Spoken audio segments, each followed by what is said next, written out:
¿Qué tal? ¿Qué tal? ¿Cómo están? Bienvenidos a un espacio para compartir sobre la sala cuarta, sobre el Poder Judicial, sobre el Poder Ejecutivo, sobre las responsabilidades de la Asamblea Legislativa. Y para esto hoy nos va a acompañar el licenciado Arcelio Hernández, que ha tenido un día de locos y que se viene uniendo. Así que, Arcelio, bienvenido. ¿Cómo estás? Hola, hola Marco, gracias por la invitación y buenas noches a todos los que nos miran en esta noche de domingo. Súper. Bueno, yo pues básicamente quería compartir un poco y atender algunas dudas de gente que me ha hecho llegar algunos comentarios. Hay gente, como en todo este tema político, ¿verdad? Hay diferentes perspectivas. Y la idea precisamente es pues aclarar algunas ideas del por qué se establece o por qué se hace este recurso de amparo, qué es lo que buscamos y pues esto. Ahora, creo que muy importante es decir que partimos del hecho, o al menos yo parto del hecho, que sí sabemos que la sala cuarta necesita un cambio, que sí, que sabemos que la sala cuarta necesita una renovación, una reestructuración, que hay magistrados que quizá ya han cumplido el rol y que ya quizá es el momento de ellos pues puede ser también no sé, pensionarse o buscar otra cosa que hacer, etcétera. Pero además de eso, sabiendo eso, ¿verdad? Creo que tampoco se vale secuestrar el poder o la sala cuarta, que me parece que es lo que ha estado pasando, ¿verdad? Y tal vez como puntualmente, como para poner a la gente en contexto y ya después darte a vos pues la palabra. En las todos los magistraturas suplentes, que recordemos que una cosa son los magistrados propietarios de la sala cuarta y están los magistrados suplentes. Cuando un magistrado propietario tiene que inhibirse, está incapacitado, no puede atender, digamos, alguna sesión, etcétera, y se tiene que ausentar, entonces uno de esos suplentes lo sustituye para que entonces la sala cuarta pueda seguir funcionando, ¿verdad? Y entonces esos magistrados suplentes, sus nombramientos se vencieron el 16 de diciembre del 2025. Se ha intentado varias veces hacer las votaciones para hacer el nombramiento de esos magistrados suplentes y hasta la fecha no se ha podido. Paradójicamente, el Poder Ejecutivo, tanto el pasado como el actual, Rodrigo Chávez y Laura Fernández, han hablado sobre la mora judicial, han hablado que no hay justicia pronta ni cumplida, han hablado que los derechos de la gente no están siendo tutelados de la manera correcta. Y curiosamente, pareciera que ellos son los que ahorita están como de alguna manera secuestrando o boicoteando la elección de esos magistrados suplentes. Y entonces hay gente que interponen algún recurso de amparo, que un magistrado no puede participar en eso, que se tiene que inhibir porque ha dado un criterio adelantado sobre el tema o porque puede ser una parte o porque tiene algún conflicto de interés y entonces no puede participar en eso. Y entonces se tiene que eximir de participar en esa votación, ¿verdad? Y entonces esas personas, sus derechos no están siendo tutelados como debería suceder. Y entonces, sí, hay mora judicial, sí, no hay justicia pronta ni cumplida, pero no es porque el Poder Judicial no quiera. Además de los temas que ya el Poder Judicial tiene, es porque la Asamblea Legislativa, los diputados, no están nombrando a esos magistrados suplentes. No sé si el resumen que he tratado de hacer está en lo correcto, pero me gustaría ahora sí, como teniendo este contexto, que vos nos podás desde el punto de vista ya, un criterio jurídico, un criterio legal, que nos podás abordar este tema. Así es, Marco, está muy bien el resumen suyo, pero básicamente hay un problema ahorita porque se necesita, pues, nombrar, si no me equivoco, son 18 candidatos que están ahorita para que la Asamblea, por voto de 38 diputados, nombre a esos magistrados suplentes de la Sala Constitucional. Y donde entra la parte política, es delicado porque la Sala Constitucional, ella misma ha reconocido que la Constitución, de la Constitución se llama así, Constitución política. Entonces, muchas de las decisiones que toma la Sala, pues son eminentemente políticas. Tienen una injerencia directa en temas de mucha relevancia para el país, en muchos ámbitos, ¿verdad? En derechos fundamentales de los ciudadanos, por medio de los recursos de amparo, temas de la libertad, ¿verdad? Donde está en peligro la vida o la libertad por el habeas corpus, temas de cuestionamientos a leyes, consultas de la Asamblea Legislativa, proyectos de ley, y cuando hay una inhibitoria, o bueno, no necesariamente tiene que haber una inhibitoria, puede ser que se enferme algún magistrado, ¿verdad? Que esté de vacaciones o con incapacidad, y ya se paraliza todo, ¿verdad? Si no hay suplentes. Por ahí se ha discutido, que usted lo mencionaba al inicio también, Marco, que el tema de que hay magistrados que se reeligen una y otra vez, por ejemplo, de Fernando Cruz, que fue todo un tema, ¿verdad? Donde la sala digamos, tomó una decisión, la sala constitucional, y siguió su nombramiento.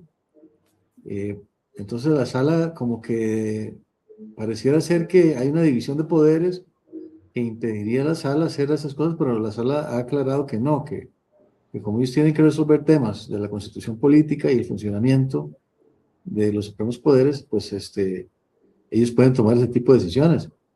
También el tema, por ejemplo, cuando decidieron eh, que podía darse la reelección presidencial, cuando Óscar Arias, ¿verdad?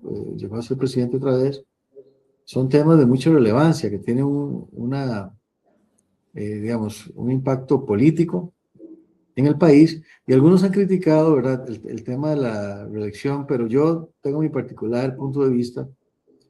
Si vemos como en el derecho comparado, se puede discutir, es polémico, ¿verdad?, si es conveniente o no que un magistrado, pues, sea prácticamente vitalicio, ¿verdad?, como ha sucedido, pero si vemos el derecho comparado, yo veo, por ejemplo, la Corte Suprema de los Estados Unidos, que según el ordenamiento allá, ¿verdad?, la Constitución allá, el artículo 3, si no me equivoco, de la Constitución, básicamente les permite estar ahí mientras que tengan buen comportamiento, y nunca se ha dado que sea removido ellos pueden ser removidos, digamos, por el Congreso y tiene que ser ratificado por el Senado, pero nunca se ha dado en la historia, ¿verdad?, una remoción de un magistrado, ni siquiera a nivel federal, que también es igual, o sea, son nombramientos que en la práctica, ¿qué sucede? Llegan a los 80 años y entonces ya se jubilan ellos, pues voluntariamente quieren ya jubilarse y dejan, ¿verdad?, su puesto de magistratura, pero es que no sé, tal vez alguien dirá, es que son culturas diferentes y todo, sí, pero si uno se pone a leer las resoluciones de la Corte Suprema de Estados Unidos, son extremadamente bien escritas, muy profundas, muy bien pensadas, son como libros de texto, ¿verdad? Es cada sentencia que emite esa corte es un libro de texto de estudio, ¿verdad? Del derecho, son muy profundos los pronunciamientos, muy bien desarrollados. Y, o sea, yo tengo mis dudas de la posición, por ejemplo, de la presidenta Laura Fernández, cuando hizo eso, que me pareció también muy bochornoso, muy incorrecto lo que hizo con el magistrado, ¿cuál fue? Orlando Aguirre, si no me equivoco, ¿verdad? En una de estas, de estos eventos que hacen los miércoles, y él estaba ahí presente, y me pareció un poco apropiado lo que hizo la presidenta, ¿verdad? Que se puso a decirle: usted, don Brando, ¿cuánto tiempo lleva ya como magistrado? 30 y no sé cuántos años y no sé qué. Y entonces de ahí lo hizo sentir mal, ¿verdad? Pero yo, insisto, no estoy tan seguro de que sea malo, ¿verdad? Eso, siempre y cuando la primera elección de esos magistrados pues tenga un buen fundamento, porque si nos ponemos a ver en Estados Unidos, usualmente son personas, ¿verdad?, de muy alto nivel, pero en Costa Rica pasan cosas como lo de Celso Gamboa, digamos, de que llegó a ser magistrado y todo, y después lo extraditaron a Estados Unidos por narcotráfico. O sea, debe haber ciertos filtros, ¿verdad? Tiene que haber cierta calidad del magistrado para que, si va a suceder esto de que casi siempre se reelige, pues sea algo bueno. ¿Por qué? Porque va aportando cada vez más, va madurando su pensamiento, ¿verdad? Su crítica, su conocimiento de la jurisprudencia y todo, ¿verdad? Y cada vez sean mejores sus sentencias. Eso sería lo ideal. Pero algunos dicen que no, que deberíamos tener gente joven ahí. Bueno, yo tengo mis reservas al respecto. Yo sí admiro mucho el sistema de los magistrados de Estados Unidos, de la Corte Suprema, porque simplemente por eso, digamos, porque si usted lee esas sentencias, tienen una calidad extraordinaria, cada una de ellas, ¿verdad? Son muy profundas esas sentencias. A veces se revierten criterios, como sucedió con Roe v. Wade, ¿verdad? Cuando después de 50 años de un precedente donde se permitía el aborto así, federal, vino una nueva conformación de la Corte Suprema y le dio vuelta a eso, ¿verdad? Y ahora es un asunto de los estados, ya no es como que federalmente digan: no, es legal en todo Estados Unidos, sino que ahora queda a criterio de los estados, y hay estados que han tomado posiciones más protectoras de la vida, ¿verdad?, en gestación. Y bueno, eso fue todo, ¿verdad? Una noticia, pero es un ejemplo de cómo un precedente puede sentarse y durar décadas, Claro. ¿verdad? Y eso duró 50 años. Pero cuando viene el fallo, el voto que revierte eso, usted puede observar la riqueza de ese análisis. No es cualquier reacción ahí, o sea, son, digamos, producciones académicas de muy alto nivel. Entonces yo pienso que el tema aquí es más que todo esa elección inicial, si van a seguir siendo reelegidos o no. Pues ya el sistema está así, ¿verdad? Pues probablemente se puede mejorar, pero lo que sí definitivamente me parece que es vital y es muy relevante es cómo se eligen, o sea, qué criterios se toman para la elección de los magistrados, y que no sean meramente magistrados que estén de acuerdo con un cierto grupo político, que es lo que pareciera ser ahorita lo que está pasando. ¿Por qué? Porque esta gente, estos diputados de Pueblo Soberano, están votando en blanco, o sea, propio están impidiendo que se elijan de la terna que manda la Corte Suprema a los magistrados suplentes. Entonces, ¿qué es eso? Eso es una movida, pareciera ser eminentemente política, porque no creo yo que de esos 18 candidatos ninguno tenga pues las credenciales, ¿verdad? El currículum necesario para que elijan pues magistrados suplentes. El voto en blanco es una movida meramente, me parece a mí, política, y muy peligrosa, ¿verdad? Porque se está paralizando, ¿verdad? Una sala que es muy importante. Ahora se está acumulando más, una presa más de casos, donde ya de por sí a veces son muy lentos los procesos, porque la sala también está muy llena de casos por el tema de las listas de espera de la Caja Costarricense de Seguro Social. Creo que un porcentaje importante, si no la mayoría de los casos, creo que son la mayoría, que ve la sala son temas de salud, por el mal funcionamiento, los problemas estructurales de la Caja Costarricense de Seguro Social, que también llevan décadas. que la sala ha llamado la atención un montón de veces, le ha pedido ayuda a la Defensoría de los Habitantes, pero al final vemos cosas como las que sucedió en el gobierno pasado, donde no le querían pagar a la caja, ¿verdad? O sea, el gobierno no le transfiere los fondos, no le paga sus deudas a la caja, y es muy grave toda esta situación.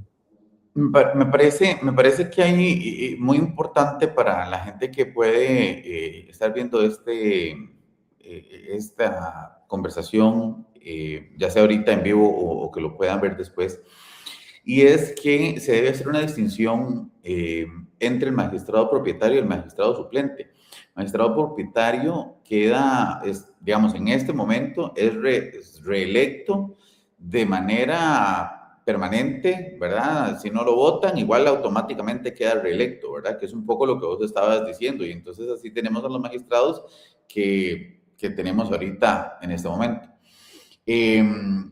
Hay una propuesta para los magistrados propietarios que ellos tengan que renovar su candidatura, que nuevamente la Asamblea Legislativa tenga que confirmar con mayoría de votos, la de 38 votos, esos nombramientos, ¿verdad?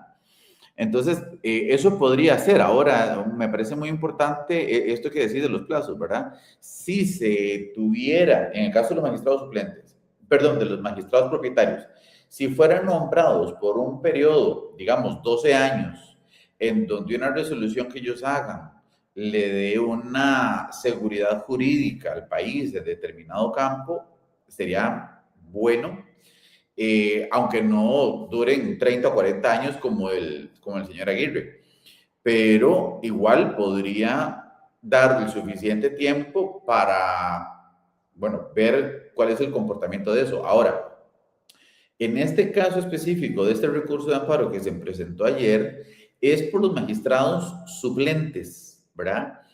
Y es importante que la gente sepa cómo funciona un poco este tema. Y entonces aquí me voy a referir a lo siguiente.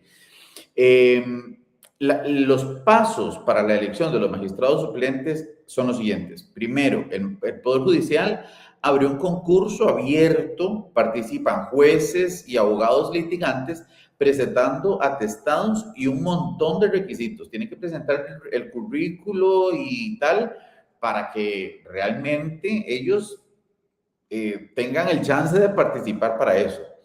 La Sala Constitucional entrevista a todos esos candidatos. Luego el OIJ revisa e investiga a todos esos candidatos. Luego la Sala Constitucional recomienda a los mejores. Luego la Corte Plena elige 2 candidatos para cada plaza vacante. Luego la Corte remite la lista a la Asamblea Legislativa. Y luego la Asamblea vuelve a pedir los atestados a los candidatos, todo lo que ellos presentaron, el título, donde se graduaron, qué han logrado, en qué han trabajado, su experiencia profesional, etcétera, tiene que volvérselo a presentar a la Asamblea Legislativa y posteriormente la Asamblea Legislativa los vuelve a entrevistar a todos por medio de la Comisión de Nombramiento. Y esas entrevistas, de hecho, quedan grabadas y en redes sociales, en las redes sociales de la Asamblea. Usted las puede ver en YouTube. Y luego, esta comisión de nombramientos recomienda los nombres y eso pasa al plenario para votarlo y elegir finalmente a estas personas. Y estas personas quedan electas únicamente por 3 años. Entonces, tampoco es como que al nombrar esto esté obstaculizando, o sea, sí se está obstaculizando, perdón, esté perpetuándose a ciertos magistrados en el poder sempiternamente, como algunos lo quieren hacer ver, ¿verdad? Son los magistrados suplentes. Entonces, en ese sentido, es muy importante entender que son por 3 años. Ahora, también es muy importante entender esto que estás diciendo vos. Hay gente, por ejemplo, en las listas de espera que necesitan un examen, que necesitan una cirugía, que necesitan un medicamento especial por el desastre que tiene la caja, ¿verdad? Y si no están estos magistrados funcionando, nadie les resuelve y entonces su salud y su vida corre riesgo. Ahora, muy importante es decir que desde el 16, me parece que es la fecha, solo voy a confirmarla para estar seguro del 16 de diciembre, esos nombramientos se suspendieron, se acabaron. Entonces, quiere decir que diciembre, enero, febrero, marzo, abril, mayo y ya casi junio son 6 meses en que de alguna manera la sala constitucional está siendo secuestrada, que la gente, por ejemplo, la sentencia del contrato de Pfizer no ha sido redactada, ¿verdad? ¿Y cuántas personas están esperando esa justicia pronta y cumplida y nada que les llega?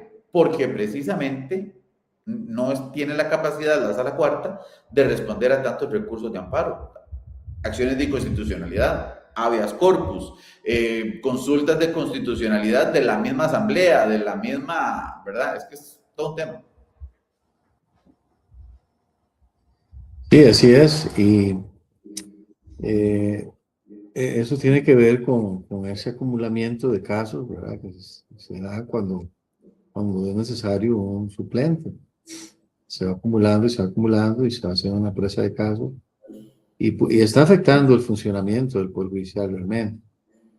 Por eso, Marco, cuando comentábamos este amparo que usted presentó, yo sí lo vi que tiene, ¿verdad? Tiene cabida, tiene relevancia.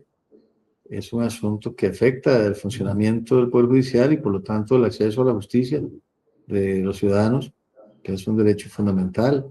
O sea, el funcionamiento de la Corte, si bien hay un mecanismo, ¿verdad? No quiere decir que la Asamblea, pues, pueda faltar, ¿verdad? Ese deber de nombramiento de los magistrados suplentes. De hecho, estaría incurriendo en este momento en incumplimiento de deberes. Exacto, sí. O sea, es muy grave porque, de nuevo, o sea, no se trata como de criterios muy objetivos que digamos, es como que hay un fin. Algunos han criticado, ¿verdad?, que este movimiento de pueblo soberano, que se inspira en sistemas como el que ha implementado Bukele en El Salvador, ¿verdad? Pues quiere irse como apoderando de todos los poderes. Ya en el Poder Ejecutivo, ya está ahí como una continuidad, ¿verdad?, que le llaman ellos, de este movimiento jaguar, como le llaman, ¿verdad? También. Y después en la Asamblea Legislativa, no solo el Poder Ejecutivo, sino ya ahora en la Asamblea Legislativa también tiene una mayoría ahí. Ciertamente no la que ellos querían, ¿verdad? Ellos querían 40 diputados, según ellos, ¿verdad? Muy parecido a lo que pues, sucedió en El Salvador también, el control absoluto del Poder Legislativo. Y ahora también, de alguna forma, algunos critican que se quiere también influir en la composición de la Corte Suprema de Justicia, de los magistrados. Sí, de los magistrados. Y bueno, las críticas a los magistrados son muy fuertes, ¿verdad?, por parte del Poder Ejecutivo y son muy, digamos, no tienen tapujos. Ya usted vio lo que sucedió con el magistrado Orlando Aguirre, que a mí me pareció incorrecto eso, porque él es un jurista, ¿verdad? Y algunos cuestionamientos sí hay que decir que tienen razón, ¿verdad? Hay algunos cuestionamientos que sí tienen razón, ¿verdad? Que yo mismo comparto. Hay algunas cosas, ¿verdad? Porque nosotros mismos hemos interpuesto tremendos recursos de amparo razonados, hemos interpuesto acciones de inconstitucionalidad contra diferentes normativas que vulneran los derechos y las libertades de las personas, y el Poder Judicial ha sido, o digamos, el Poder Judicial no, la Sala Cuarta sí le ha dado la espalda a la gente en muchos casos, ¿verdad? Y no ha fallado poniéndose la mano en el corazón y haciendo las cosas bien. Eso, pues, hay que decirlo y yo estoy totalmente de acuerdo con si alguien dice eso. Pero sí no se puede secuestrarlos y dejarlos a ellos totalmente paralizados, porque entonces ¿dónde queda? Y lo que estás diciendo me parece muy importante, Arcelio, en el sentido de que una democracia, una de las características principales es la separación de poderes. Pero en el momento en que un partido controla absolutamente todo, es muy peligroso. Exacto, como que se pierde el sentido del diseño, ¿verdad? El diseño de pesos y contrapesos, porque podemos no estar de acuerdo con todas las resoluciones de la Sala Constitucional. Yo estoy muy en desacuerdo con algunas decisiones de la Sala, eh, así lo he expresado. Los magistrados que me conocen saben de mis posiciones y todo, pero siempre hay que guardar como cierto respeto hacia esa división de poderes. Porque es un sistema, ¿verdad? Es un sistema democrático de pesos y contrapesos. Cuando un solo partido o movimiento controla todos los poderes, entonces ya el sistema no funciona. O sea, es como que es de mentirillas, ¿verdad? Es un solo nombre, poder ejecutivo, poder legislativo y poder judicial, vienen a ser nomenclaturas de lo mismo. O sea, si es un solo, eh, ¿verdad? Un solo partido político el que controla todo, eso es peligroso, ¿verdad? Es peligroso porque, como decía Lord Acton, ¿verdad? El poder corrompe y el poder absoluto corrompe absolutamente. Eso es una verdad innegable, o sea, y se puede ver en muchos ejemplos. Incluso vean ustedes, por ejemplo, el modelo Bukele, que tiene cosas buenas también, pero el poder, el poder embriaga a la persona, ¿verdad? Y después no quieren soltarlo, no quieren soltar el poder, y ahí es donde empieza el pueblo a gimir, porque cuando el príncipe es malo, ¿verdad? El pueblo gime, o sea, el rey es malo, el pueblo sufre. Entonces, sí, esta cuestión del poder absoluto es un tema de muchísimo cuidado. Yo pienso que ningún país al inicio, ¿verdad? Piensa que pueda caer en eso, pero hay que ver las señales y hay que tener muchísimo cuidado porque, digamos, ningún ser humano solo es la respuesta a un problema, digamos así, como el que tenemos en Costa Rica, de que hay justicia lenta, ¿verdad? Que la justicia no es ni pronta ni cumplida, pero resolver eso es un problema muy complejo, ¿verdad? Tiene que ver con muchos factores, incluso la educación, ¿verdad? Empecemos por ahí. Vea usted cómo de 13,000 y pico de postulantes, solo pasaron como Claro. 13, ¿verdad? Es como algo, o sea, nadie lo puede creer. O sea, solo 13 o sea, de esta cantidad de postulantes. Que Entonces, pasaron el la examen gente dice, de admisión del Colegio de Abogados, ¿es? colegio de abogados. Entonces, digamos, si eso es un indicativo de la calidad de la educación, estamos muy mal desde ahí. Entonces, ¿por qué lo menciono? Porque, digamos, los magistrados son el producto de nuestra educación también, la calidad de su trabajo, de su razonamiento, ¿verdad? De su capacidad para resolver los temas que se traen a las diferentes salas, va a depender en muy alto grado de su capacidad intelectual y pareciera ser que no estamos preparando hoy día profesionales de un nivel, ¿verdad? Pues aceptable. Eh, Me preocupa mucho, ¿verdad? Desde que se abrió el tema de las universidades privadas, Huaca es la más antigua en Costa Rica, digamos, y para mí ha mantenido un muy alto nivel, pero es que se abrieron un montón, así en la jerga popular lo llaman universidades de garaje, ¿verdad? Que en año y medio ya estaban sacando licenciados y todo. O sea, estaban vendiendo una mentira, porque la preparación no se puede, eso es como un embarazo, el embarazo dura 9 meses, usted no puede, ¿verdad? Claro. Apurar un proceso. Entonces, educación requiere estudios generales, ¿verdad? Requiere gramática. Vea ustedes, por ejemplo, cómo ha caído el nivel educativo, que en ningún país del mundo hicieron lo que hicieron acá por ignorancia de las reglas de la gramática, que le cambiaron el nombre a mi colegio de abogados, ahora dice colegio de abogados y abogadas.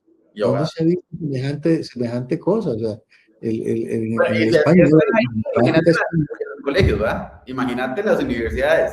No, no, eso no existe. Usted puede revisar todos los colegios del mundo, que son un montón, porque incluso en España hay colegios provinciales ¿verdad? Y todo, pero hay cualquier cantidad de colegios de abogados en todo el mundo y ninguno se llama así, o sea, a nadie se le ha ocurrido semejante cosa, solo aquí en Costa Rica, porque la calidad educativa ha caído mucho, la gente no sabe ni siquiera las reglas básicas de la gramática española, Claro. que el género gramatical masculino se usa como neutro.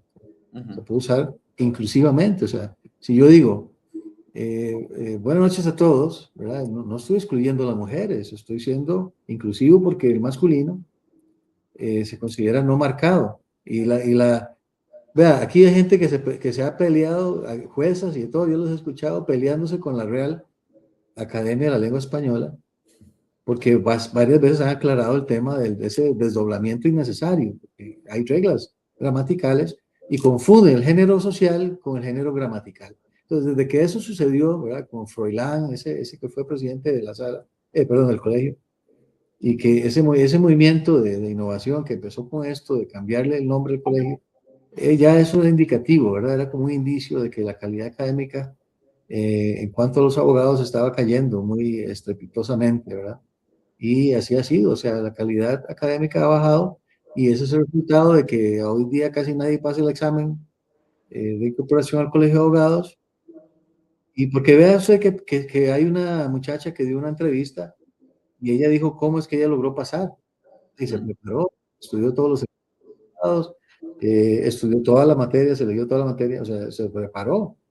Y entonces hay un montón de gente quejándose de que no pasó, pero hay gente que sí pasó. Entonces es muy extraño, ¿no? Extraño. No estoy diciendo que el examen, ni siquiera sé cómo es el examen, no lo he visto pero sí he leído que trae como más distractores, como 5 distractores, etcétera, pero yo, digamos, lo que quiero decir es, no, es innegable que o sea, yo lo puedo ver, porque yo trabajo todos los días con colegas, cómo escriben de mal, ¿verdad? Cómo no saben, no manejan un vocabulario técnico, académico, no saben usar la lógica, razonar, hacen argumentos falaces, absurdos, o simplemente no tienen ideas. Entonces, eso es indicativo de una decadencia en la preparación académica de los profesionales en derecho, que son los que eventualmente llegan a ser magistrados. Claro. Y poner a neófitos no es bueno, ¿verdad? Porque al final, si ponemos neófitos y gente que llega ahí con ideologías y con todos estos temas, ¿verdad? Pues finalmente van a llegar pues, realmente a influenciar y a influenciar la sociedad costarricense y la política nacional, ¿verdad? Y eso es definitivamente muy peligroso. Bueno, yo quisiera compartirles acá, vamos a ver si me lo permite el chat. Vamos a ver. No me está dejando. Denme un segundito para no quitar a Arcelio de la pantalla. Aquí, vamos a ver si logro. No, más bien, un minuto.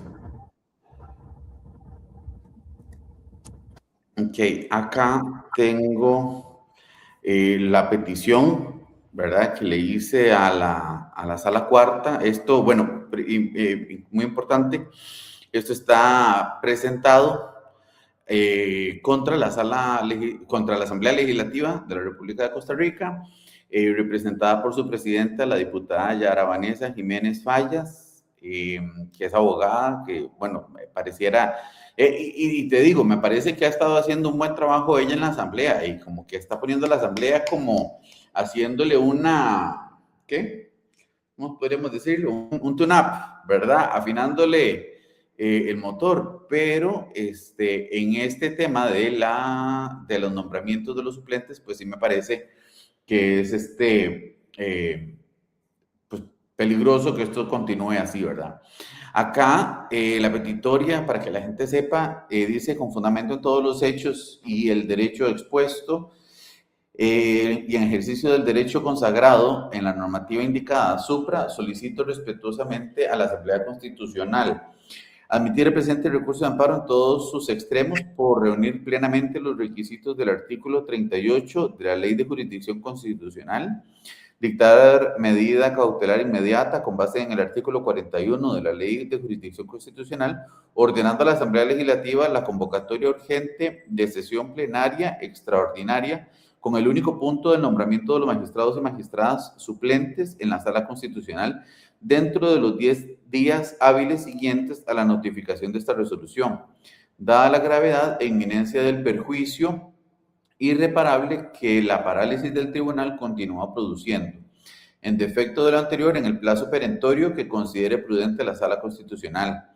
Declarar con lugar el recurso de amparo en todos sus extremos, declarando que la Asamblea Legislativa ha incurrido en una omisión inconstitucional al abstenerse deliberada y políticamente de nombrar a los magistrados y magistradas suplentes de la Sala Constitucional, en violación directa del artículo 164 y 157 de la Constitución Política, con lesión actual y grave a los derechos protegidos por los artículos 21, 33, 41 y 48 de la Constitución y los artículos 8.1 y 25 del... ahí se me fue esto. Sí, Convención Americana de Derechos Humanos. Convención Americana de Derechos Humanos. Es que estaba pensando en declaración, entonces se me hizo... Pacto de San José. Luego, ordenar a la Asamblea Legislativa que en el plazo perentorio e improrrogable de 10 días hábiles contados a partir de la notificación de la sentencia, proceda a sesionar en plenario y a votar el nombramiento de los 9 magistrados y magistradas suplentes de la Sala Constitucional con base en la nómina vigente remitida por la Corte Suprema de Justicia. A percibir expresamente a todos los diputados de la Asamblea Legislativa que el incumplimiento de la orden judicial firme de esta sentencia de amparo activara sin demora el artículo 53 de la Ley de Jurisdicción Constitucional, que dispone la comunicación inmediata al Ministerio Público para el trámite del procedimiento especial del artículo 121, inciso 9 del Código Penal, y que los hechos serán testimoniados al Ministerio Público para lo que proceda conforme al artículo 54 de la Ley de Jurisdicción Constitucional y el artículo 314 del Código Penal. Ordenar en abstracto a la Asamblea Legislativa el pago de costas, daños y perjuicios causados al recurrente y a todas las personas afectadas conforme a los artículos 51 y 63 de la Ley de Jurisdicción Constitucional y el artículo 199 de la Ley General de Administración Pública, cuya liquidación se realizará en la vía correspondiente, y ordenar que la sentencia sea notificada personalmente a cada uno de los 57 diputados de la Asamblea para que no puedan alegar ignorancia de la orden judicial y para que el plazo corra desde la notificación personal. Esto para que después no vayan a decir, ay, no, yo no sabía, ¿verdad? Muy importante. Pero me parece que esto es fundamental, Arcelio. Me parece muy peligroso que no haya esta división de poderes, ¿verdad? Me parece sumamente peligroso. Me parece que esto es un secuestro de la Asamblea, perdón, de la Sala Cuarta, y que realmente está perjudicando a la gente por un tema político, y al final eso no se vale, ¿verdad? Así que, bueno, vamos a esperar a ver qué nos dice la sala. Esperemos que resuelvan esto pues con urgencia y a ver qué pasa. No sé si tenés algún mensaje final que puedas compartir con nosotros. No, solamente, tal vez aprovechando que usted estudió muy bien el proceso de la elección para preparar este amparo, digamos, yo entiendo que al votar en blanco, por ejemplo, y fracasar la elección del nombramiento de los suplentes, la Corte entonces tiene que mandar otra nómina de candidatos, ¿verdad? A suplentes, ¿es así? Entiendo que habría un proceso de ese tipo, pero el tema es que se seguiría atrasando muchísimo, ¿verdad? Porque tiene que volver entonces a ver entrevistas y tendría que volver a ver todo un proceso de revisión de los atestados, las entrevistas, la revisión del OIJ, luego volver a hacer las entrevistas en la asamblea. Entonces, realmente, ¿hasta cuándo vamos a esperar? O sea, una persona que necesite una cirugía para mañana, ¿verdad? O tal vez de aquí a una semana, no se puede dar el lujo de decir, bueno, vamos a arrancar de cero, ¿verdad? Porque si es así, Marco, es evidente el fin político, ¿verdad? Quieren desechar tal vez candidatos que no están alineados a ciertas ideologías, tal vez políticas, ¿verdad? Y esperar a que vengan los que sí están más acordes a cierta línea, ¿no? Como decía Alvarado, ¿verdad? Que están alineados. Está alineado, y si no está alineado, está desalineado, porque los desalineados, tremendo. Sí, por dicha ya esos fueron Correcto, tiempos que pasaron. Aunque a veces uno ve a Claudia Dobles ahí en la asamblea y uno dice, Dios mío, reencarnó. Pero bueno, a mí me parece eso, ¿verdad? Yo creo que no podemos seguir esperando y volver a empezar de cero. En todo caso, estos nombramientos se vencerían en 3 años, con lo cual, tienen 3 años para buscar a candidatos, entrevistarlos, ir buscando a la gente que ellos consideren idónea y tal, pero o sea, no podemos en este momento sacrificar al pueblo, a la gente que está acudiendo para que se tutelen sus derechos, simplemente por un tema político. Es que no procede, ¿verdad? Sí, sí. Bueno, hay ciertas formas, creo yo, de lograr los cambios. Ciertamente son necesarios, o sea, hay cambios que son necesarios. Hay un grave problema de, digamos, violación a ese artículo 41 de la Constitución que garantiza una justicia pronta y cumplida. Es algo que evidentemente en Costa Rica es un problema gravísimo, procesos que duran décadas, o sea, eso no puede... Vea ahorita lo que acaba de suceder, por ejemplo, con el expresidente Miguel Ángel Rodríguez, 25 años para que terminara un proceso. Me parece que un cuarto de siglo no es un plazo razonable. Es más, ni siquiera la mitad de eso tampoco, 12 años, que yo he visto, yo he estado en procesos que han durado 12, 13 años. La otra vez, hace un tiempo, vino una señora, una Perdón, señora suiza. solo una cosa, aquí yo diría, agregaría una cosa. No estamos hablando del tema si fue declarado culpable o inocente, o si lo tendrían que haber declarado culpable o No, no, inocente. no, Eso no, de una estamos hablando del resolución plazo. definitiva. 25 años es una Exacto, exacto. barbaridad. Y no, además digamos, yo fui traductor en esa causa, era cualquier cantidad de folios, ¿verdad? De traducción, y eso se entiende, que dure su tiempo, pero 25 años es excesivo, o sea, es como un cuarto siglo esperando una sentencia final. Sí, sí. Entonces, eso es solo un ejemplo de cómo opera el Poder Judicial y personas que están realmente desesperadas por una solución. He tenido casos muy tristes, por ejemplo, vea, les voy a dar dos ejemplos muy claritos nada más para terminar. En la materia de familia también es muy sensible. Yo acabo de tener un caso donde una señora por años luchando para que el juzgado de familia de San José le diera un régimen de visitas con su mamá, que estaba anciana ya, 90 y pico de años, y insistimos tanto con el juez del juzgado de familia, lo tengo ahora en inspección judicial, por cierto.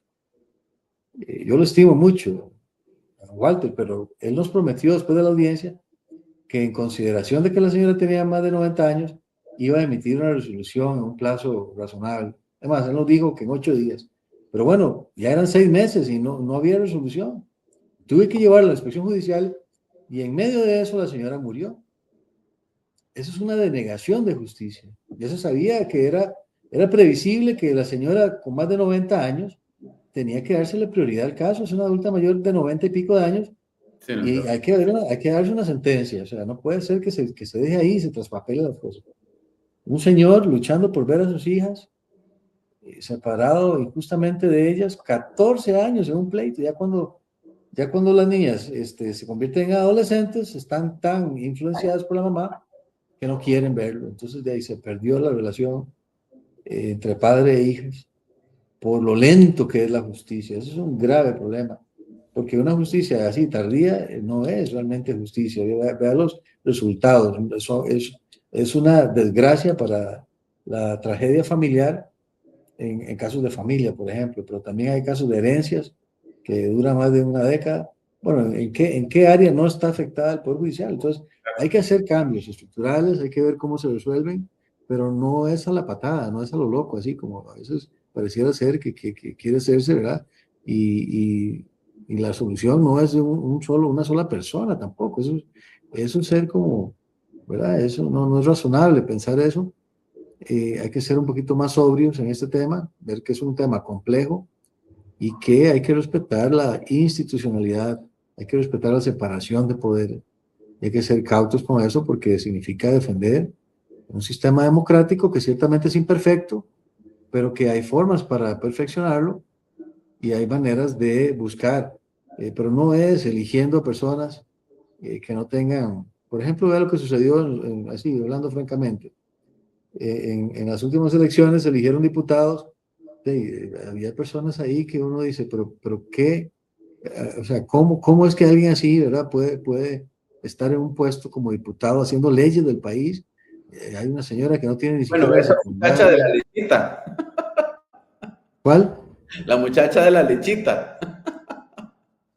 O sea, o sea, no es para faltar el respeto a nadie, porque digamos, yo entiendo, o sea, la Asamblea Legislativa es representativa de todo el país y hay gente que no tiene secundaria, hay gente que así, pero piénsese bien esto, porque son, digamos, estábamos hablando de la educación, ¿verdad? En el derecho. Hay personas que pasan 4, 5 o más años estudiando derecho y leyes que las hacen personas que no tienen ni secundaria, o sea, no tiene ningún sentido eso, o sea, no tiene lógica.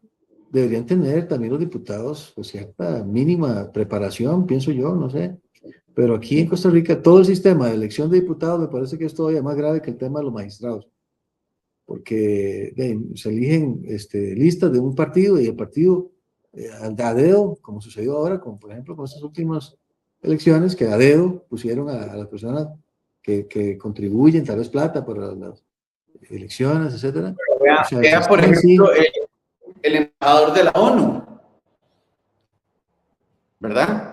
Este nuevo embajador de la ONU, don Boris Kejani. es que en todo Entonces, estamos mal. En la elección de diputados estamos mal. En el sistema de magistrados, evidentemente hay filtros que están fallando, porque ya hemos visto lo que ha sucedido. En la carrera diplomática, bueno, yo tengo una maestría en diplomacia que hice en la Universidad de Costa Rica, en la Cancillería, pero, digamos, a las personas que ponen no tienen ni siquiera eso, ¿no? Ni siquiera han estudiado la carrera diplomática, son amigos son favores nada más. Esas tres cosas están muy mal, o sea, si queremos calidad hay que en la pasar. función pública.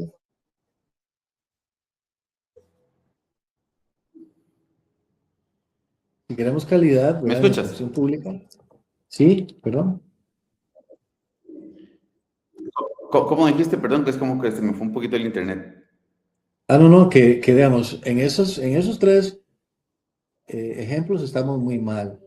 En la elección de diputados, porque ahí, Ujú. digamos, no hay requisitos mínimos de nada. O sea, es como que es muy ah, eh, pura argolla, digámoslo así. Eso está mal. O sea, se supone que deberían ser gente preparada porque están haciendo leyes. Leyes que luego Claro. profesionales en derecho tienen que operar, trabajar con eso. Jueces, magistrados trabajan con leyes hechas por quién. Entonces, o sea, es como que es peligroso. Ahora, en la carrera Pero, diplomática también se termina poniendo amigotes ahí. Te voy a pagar con una embajada acá, con un consulado allá, te voy a mandar como diplomático. Y no tienen carrera diplomática, no tienen formación de diplomática. Entonces, eso es un problema también. Y en la magistratura, lo mismo, o sea, ahí fallan los filtros porque no son, digamos, personas que tengan una carrera jurídica impresionante ni nada a veces, escalan muy rápidamente y es evidente que es por argolla, por pura argolla. Y todo eso hay que ir eliminándolo, ¿verdad? Haciendo más riguroso el proceso de quienes llegan a estos supremos poderes y quienes llegan a representar al país a nivel de embajadas, consulados, ¿verdad? bueno, Ministros.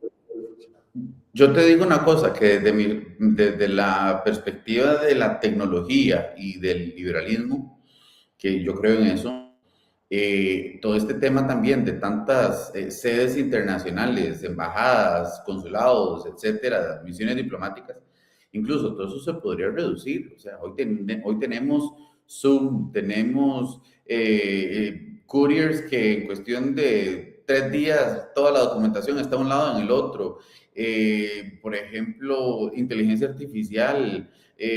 O sea, hoy hay una cantidad de cosas que podrían modernizarse para reducir el botín político, por supuesto, porque sí, porque es un botín político. Cuando uno ve lo que gasta el país en mantener gente en esos otros países, en mantener esas oficinas, etcétera, y además de eso, pagar membresías para pertenecer en organizaciones supranacionales, es una barbaridad de plata. Y entonces viene el FMI y nos dice que le subamos los impuestos incluso a la canasta básica, ¿verdad? En lugar de reducir el gasto. A mí me parece que hay cosas que hacer ahí, aunque ya eso es harina de otro cuento, ¿verdad? Ya eso es para enano de otro cuento, harina de otro costal, estoy como el chavo, pero... Yo pienso, Marco, que es un problema cultural, exacto. porque se ve en muchos ámbitos públicos.